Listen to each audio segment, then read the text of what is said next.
back, everybody. Sergeant O here, and this is what June 1st. So, started a new month. It's a beautiful day. I know here in Texas, if you are watching this from the Texas area, we've been getting bombarded by crazy storms. And yeah, so if you've been affected by any of the storms, my prayers go out to you and your family. And I know a lot of people have lost power, and other than the hail damage too, and that's been crazy. So prayers to all of you out there. So this is part 5 of the I Am Sergeant No series. And if you are joining me for the first time, go check out all the other ones and then come back. That way you kind of catch up. But honestly, you could watch all these videos in any order you want. Yeah, it doesn't really matter. But if you like the content and all that stuff, feel free to watch the other ones in my channel. So, this part 5, I'm going to be going over my assignment post Inserlit. So, that was the last assignment that I had. That was during late 2008 through early 2010. Once I finished my tour out in Israel, I got assigned to go to Edwards Air Force Base, and that was actually a base of preference for me, kind of. So once I got assigned to Inserlick, that was considered one of those assignments where you could put in a BOP, which is a base of preference. And basically, you tell the Air Force, hey, I know you're sending me here, and not all assignments have this available to them, only particular assignments for whatever mission that they're particularly engaging in, you have that preference added to it. Korea, South Korea is one of them, and many other ones as well. So my basic preference, they give you a list and say, hey, look, these are what you can put in, and basically you're letting the Air Force know, hey, I am fine with any of these assignments if they are available after this is coming assignment. And at the time, I had never actually gone out to the West Coast, even as a civilian or during my time in service at that point. So I was kind of curious to see what was available out there. So, lesson learned for me, young airman, back in the day, I didn't do my due diligence or my research in regards to some of these assignments. So, if you're new to the Air Force or you considering joining the Air Force, when you have these opportunities available to you, definitely do your research. Ask people, see if they've been stationed there, kind of get an idea of what the location is like, right? And also take everything that anybody says with a grain of salt. You know, you're going to have people that are complaining, oh, that assignment was horrible, or XYZ, whatever it may be. Don't base your final decision on whatever their negative comments were, right? If you are interested in going to a location, and I spoke on this on the last video too, is that just take and go with your gut, right? If that location is the one you want to go to, it is what it is, right? If you get there and it's not quite what you expected, make the best of it. Okay. Every action, every decision you make in life has consequences, good or bad. And how you operate through those situations is going to make or break that time space. Also, real quick mention to the right hand. I know it looks a little meaty because it's still swollen. So I did have a procedure. That's why I didn't film last weekend. My last Sergeant O video. So I'm kind of trying to do 2 of them today. If not, I'll probably just postpone it for the next part because this is going to be a 2-parter since that the time at Edwards Air Force Base was a little bit more time. I was there 7 years. So yeah, real quick, basically tore a tendon, and they had to take one out from here and then reattach it so my thumb will work because there was an issue where the thumb was essentially stuck in this position and I had no movement whatsoever. They said about maybe 6 months, give or take. So yeah, those are squeamish, maybe look away, right? And I'll be posting some videos or pictures probably somewhere around here to that. And if Maybe. I don't know. I haven't decided. If I do, they'll be in this channel right here. So I know there's some people out there that like gnarly scars or whatever it may be. So back to the BOP. So I selected California as a whole. And again, I didn't do my due diligence and a couple other assignments to Germany, Japan, a couple are in the European theater area. So right around, let's say about the 6 or 7 month mark of my time finishing up at Interlic is when I got notified what assignment I had, and just to kind of start prepping and figuring out what the situation was with that. And usually, how it works is once the assignment is given to you, the gaining unit, somebody will be selected, representative there from your unit that's going to contact you, should contact you. Does it happen all the time? No, it doesn't. It it happens. And unfortunately, sometimes you just got to step up and you have to go and start figuring out who do you need to contact in order to facilitate your arrival. So that individual, when they get selected, they are to contact you via email, potentially even call you or whatever it may be, and say, what are we expecting? Is it a single individual, or is it an individual with family, special needs, requirements for family members, or whatever it may be? And that way they could kind of start arranging whether it's housing.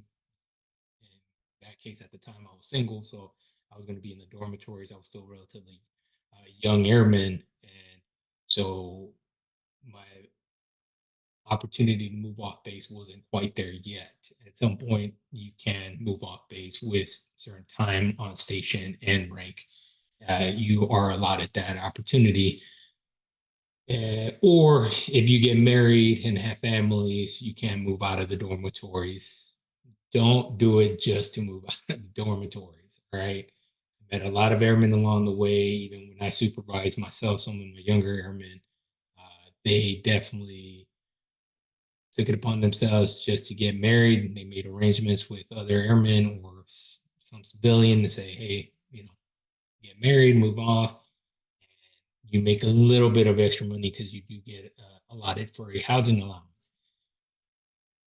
And that is super like illegal to an extent, right? You could get into a lot of trouble that you will have to pay that money back if it's found out that you did it for illegitimate reasons. So don't get married just to move out of the dormitory. Do your time, make the rank, and then move off. If you are legitimately found you're one and only, and you are, you have a family, growing family, you just found out you're going to be a parent, and then that's the case, you will be moving out of the dormitory. It would be kind of strange to have a family of three or more living in the dormitory. So those are your options.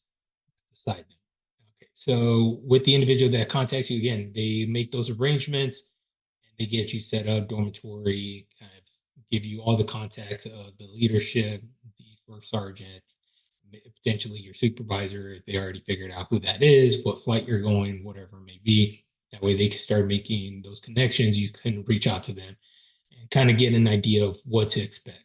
And this is every assignment. It happened with me leaving Minot Air Force Base to Incirlik and then from Incirlik to Edwards. That should be happening. Like I said, it doesn't always happen, but if it does, great. It definitely helps you with alleviating a lot of the stressors of the move, right? And also arranging for if you need help, if you have like a crap load of equipment, like, bedding, furniture, whatever it may be, they can assist you with that. But the moving company will also help out with that.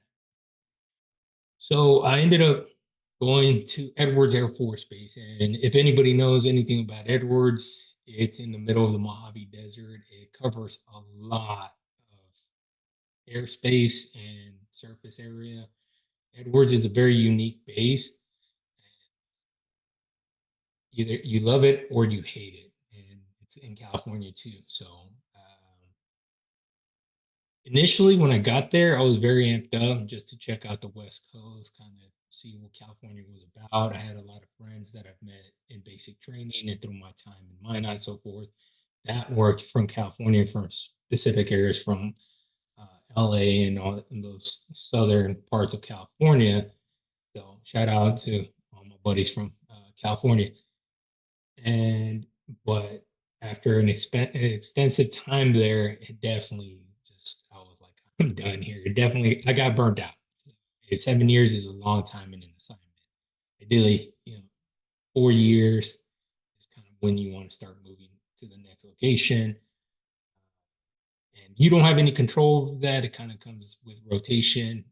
You don't have 100% control. You do can keep and look out for assignments if they become available, whether it's because of a position or specific pay grade that you fit those requirements, and you could do essentially sign up for these particular assignments, right?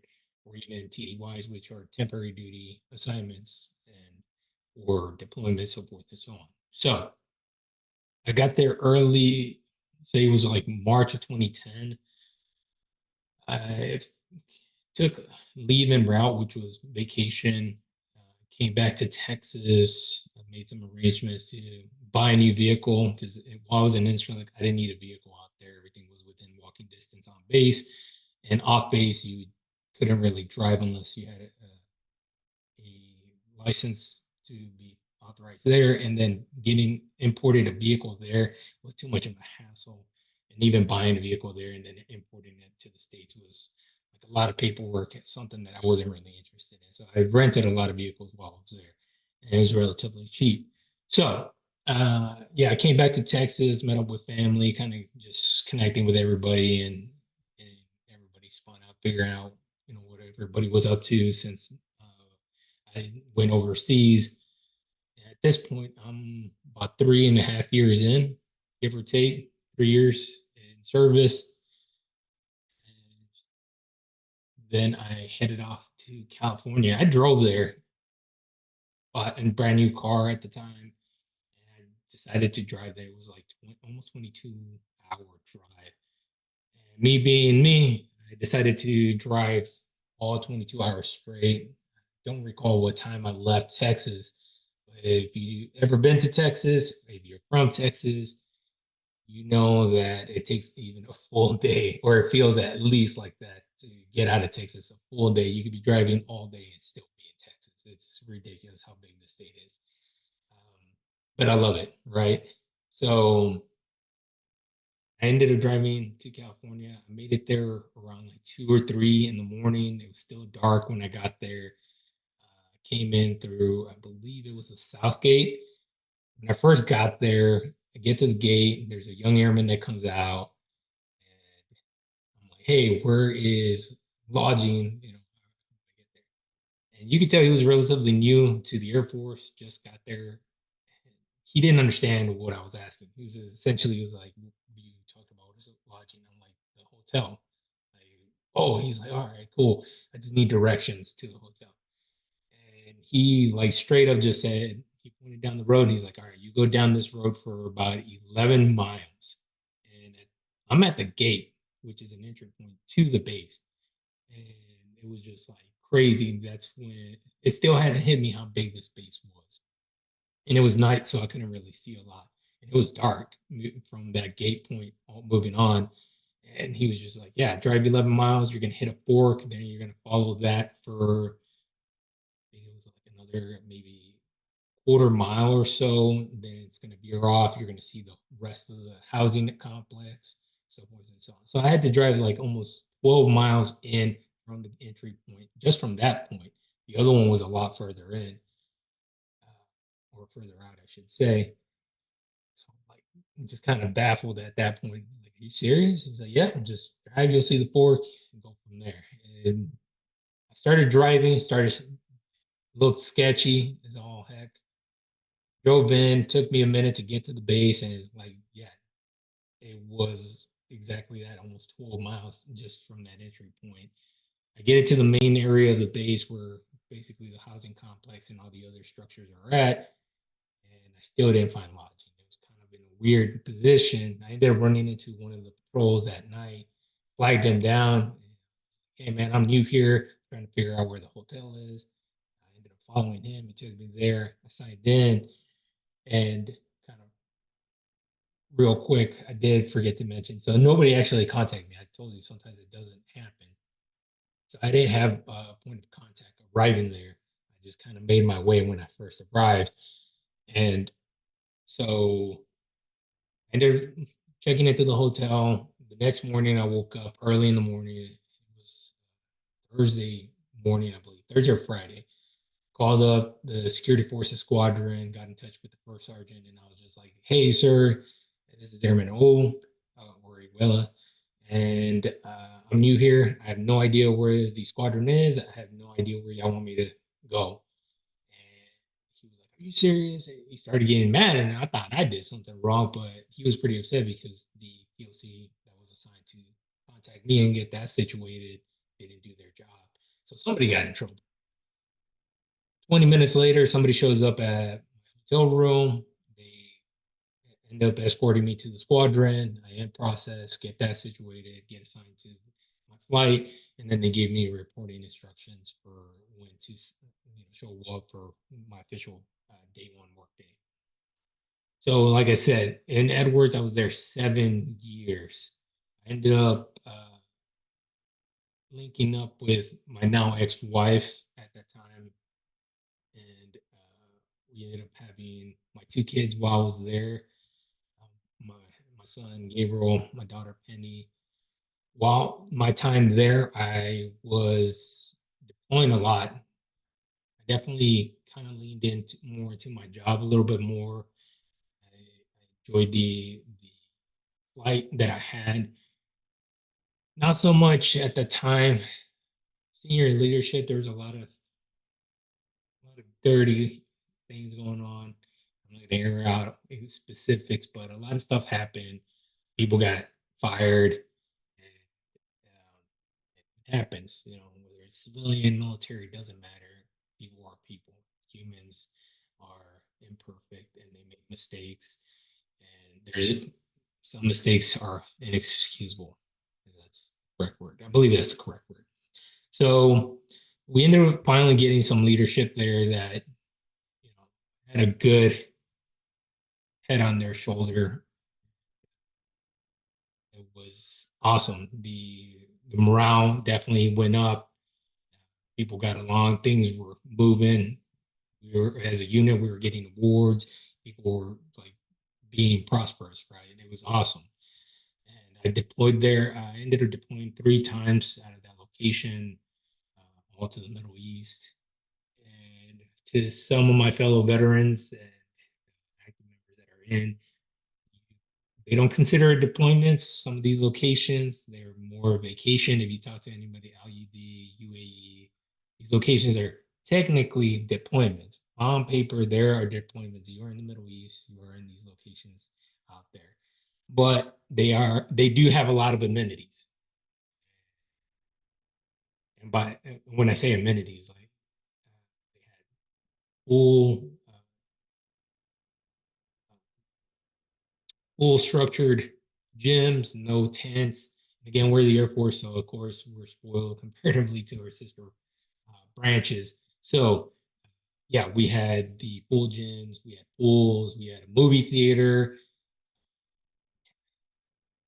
a couple of USO events that happened. They brought out celebrities from either the WWE, celebrities, divas, wrestlers, and all that stuff. Movie and actors. They came out and meet and greet comedians came out there. So again, depending on who you're asking, it's either a deployment or vacation, essentially. I'm trying to do my air quotes, but these don't quite work too well. But vacation deployments, if you will. Uh, there's still somewhat of a threat in those areas, but not as high as some of the other areas in that general AOR, essentially. But it was great. The I would say overall, my time there with my team, like my leadership and all that, it was definitely a growing experience. I ended up going to ALS, which is Airman Leadership School. And when you go through there, that's essentially you transitioning into becoming into the junior NCO role, which you are scheduled to promote if you haven't already. You have the staff sergeant ranking, which is 4 stripes for my civilians, and essentially you're about to become a supervisor. You're about to get a handful of airmen, and now you're put in this leadership position where you have to take care of these individuals and guide them the best you can to help them further their careers and also keep them out of trouble to an extent and keep you out of trouble as well. So I ended up getting right off the bat, they ended up giving me three airmen, and unfortunately, there was one that right off the bat had some issues coming in. So it was a great learning experience for me, and having to deal with essentially assigning paperwork to that individual. There was some issues, and I'm not going to go into detail, nor am I going to give names, but this individual essentially was using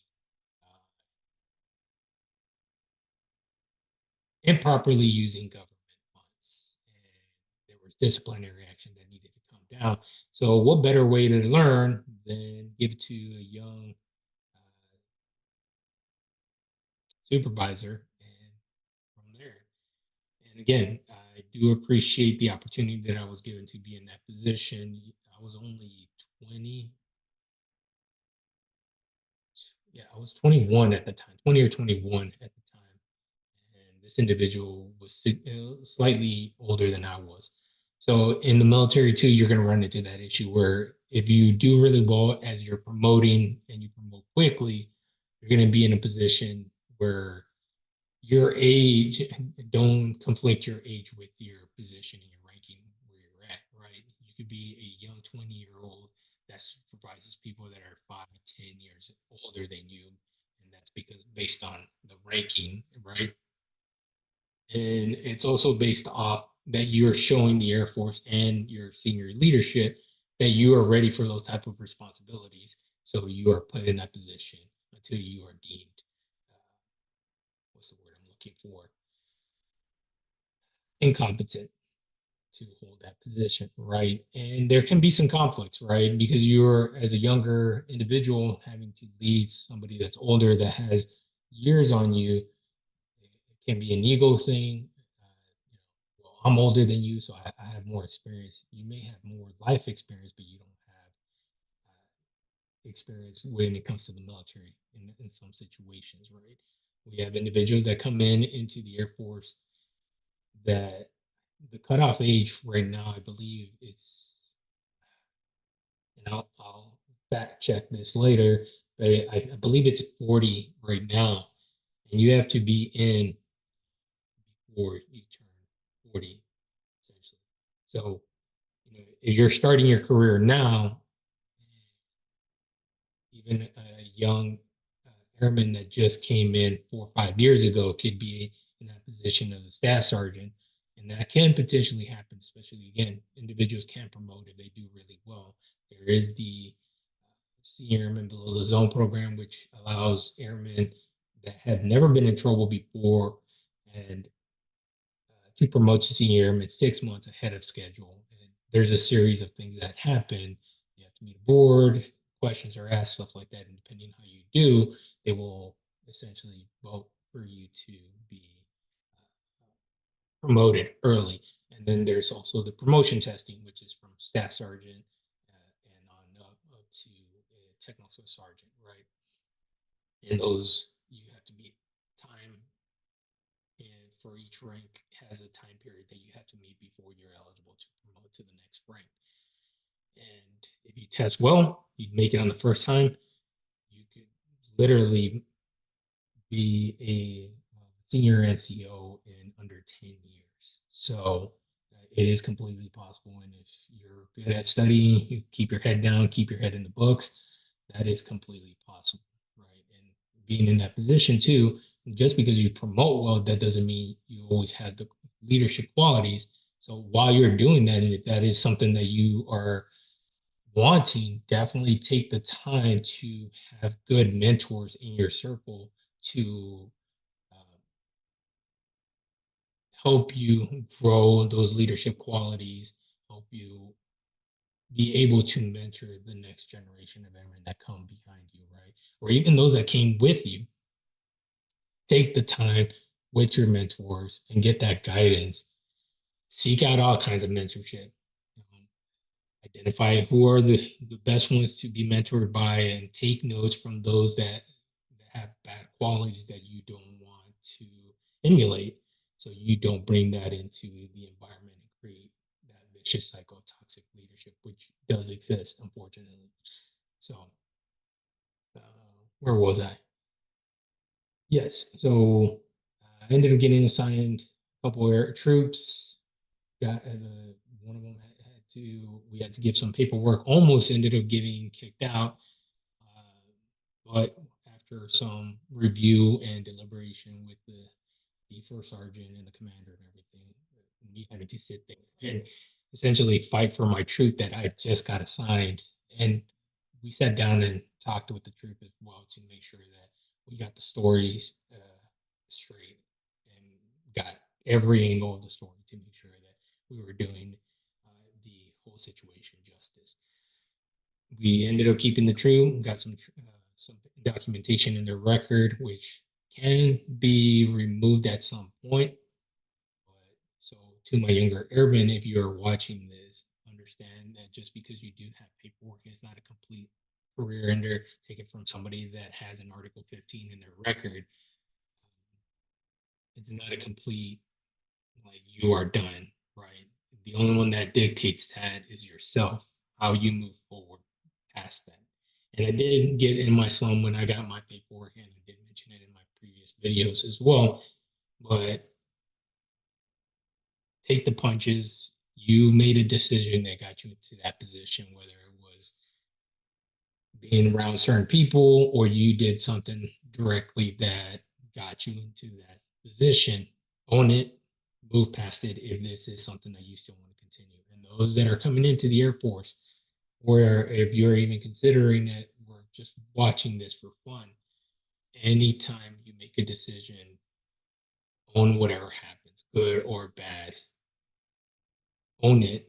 And then if you want a better outcome on the back end, don't sit there and mope about it. Don't sit there and make excuses of, well, it was because of so and so, or it was because of the situation, or I didn't have this, or I didn't have that.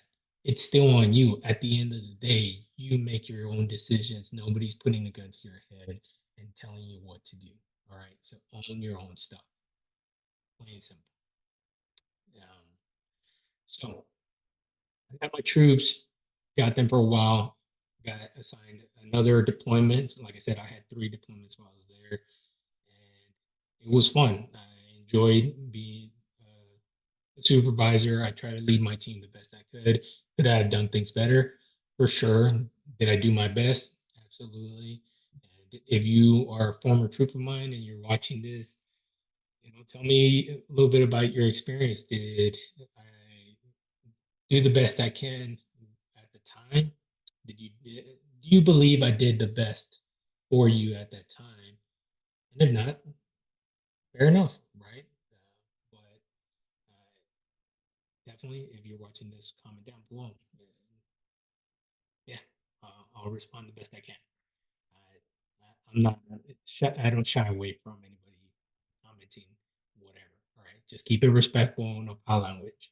And I know I might curse once or twice here. I'm trying to limit that, especially I don't want to be flagged. So from that point, it was like 5 years. At that point, my third assignment, third deployment, coming back, and I already had sustained some issues too. So, and I'll talk about that on the next one. So again, this is part 5, part 1 of part 5.